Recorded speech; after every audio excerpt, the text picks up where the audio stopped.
Hello, everyone. Welcome back to the podcast. I'm Adrian Lloyd. This is just my stupid opinion. Okay, I just got a quick story I want to go over today. I saw this one. This story came out today, March 29th, from Spencer Fernando. Spencer Fernando is he's an independent journalist, spencerfernando.com, and does some good money. Does some good work. Good money. He does some good work when it comes to breaking through the stupid fucking liberal propaganda that comes out of our government. But anyway, in this one in particular, as we can see here, it says, disturbing, growing fears that communist China is expanding their kidnapping program to Western nations. And for anybody who doesn't know, this kidnapping program has been, Chinese agents have been, many times in the past, have gone into other countries and forced Chinese citizens who have left China to return, whether that happens to be through threat whether threat to their families or through direct force. There's been multiple different ways that they've accomplished this, but now, as they say here, they're expanding it to the Western nations, America, Canada, and more into Europe. As it says here, Western intel officials says kidnapping are increasingly occurring in territory of core U.S. allies, including some of the Five Eyes intelligence partners, the U.S., Australia, Canada, New Zealand, and the United Kingdom. A disturbing article in The Week revealed that the growing concerns of U.S. intel officials about China kidnapping Chinese nationals among Western allies, including the U.S. Chinese nationals living in the United States have begun to disappear under suspicious circumstances, although unlike previous targets, they were not high-profile folks, said one former U.S. intelligence official. The report notes that China intel operatives have been seen around homes or schools of these people when they went missing.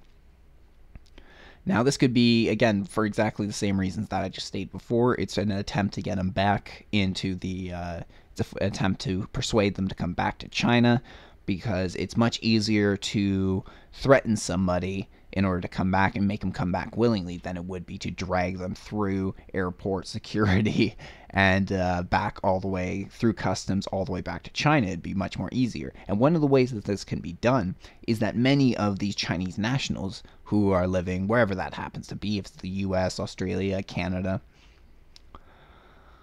they still have family and friends that live in China. And considering the history of the Chinese Communist government, these people are in danger. These family members, these friends, are the ones who are being threatened. It's a little bit different when you're talking about threatening somebody who's here, somebody who's in our country, and you're talking about someone who's and when they talk about threatening someone back in their country, it's a big difference between the two. And it's an easy way to get people to do what you want and come back to China. I'm not 100% though what is the reason for this repatriation program that they are trying to administer.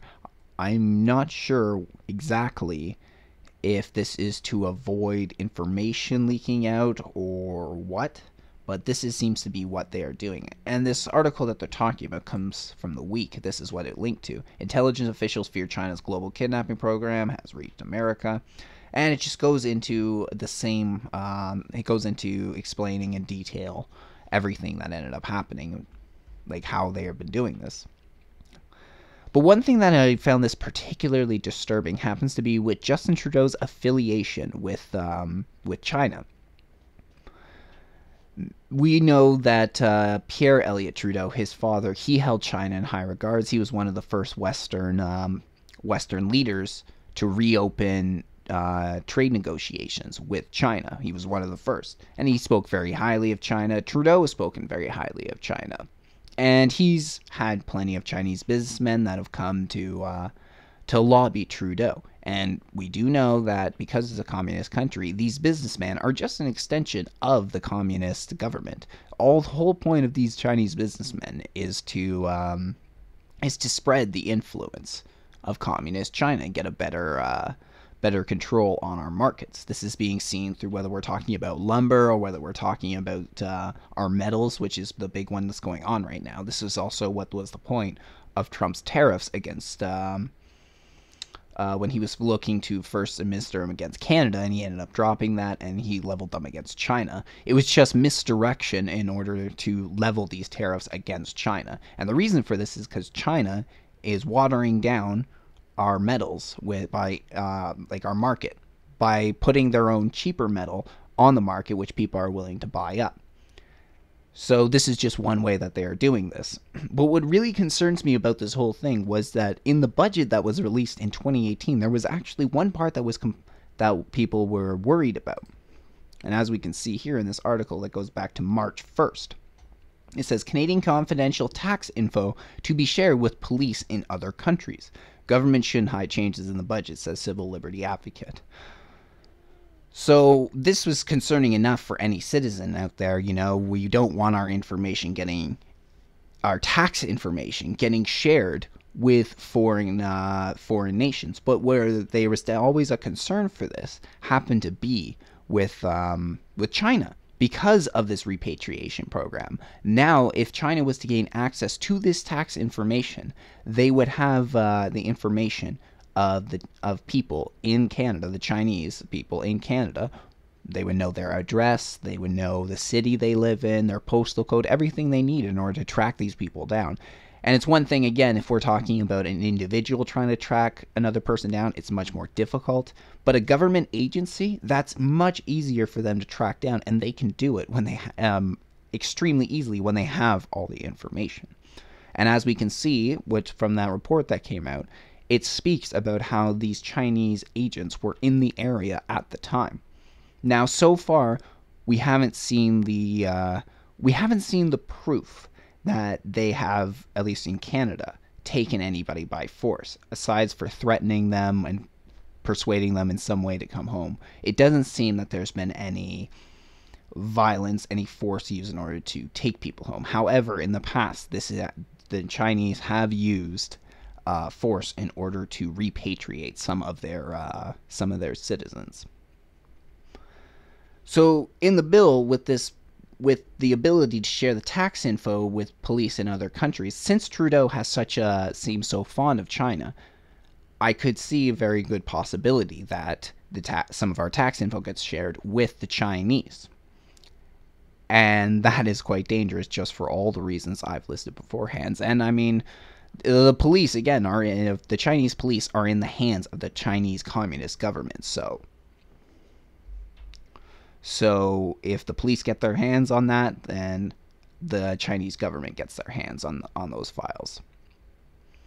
So I thought that was a pretty disturbing report to come out, and in combination with what we know that came out of the 2018 budget about this tax info being shared, it's much more concerning for Canadian Chinese citizens, because not everybody that gets repatriated to China was a born Chinese citizen. Sometimes in the past they have turned out to be people who were citizens of other countries, whether that happens to be that they were born in that country, or it happens to be that they underwent the citizenship test and became a citizen of that country. It can be one of the two. But with everything that's going on, and this coming out of our 2018 budget,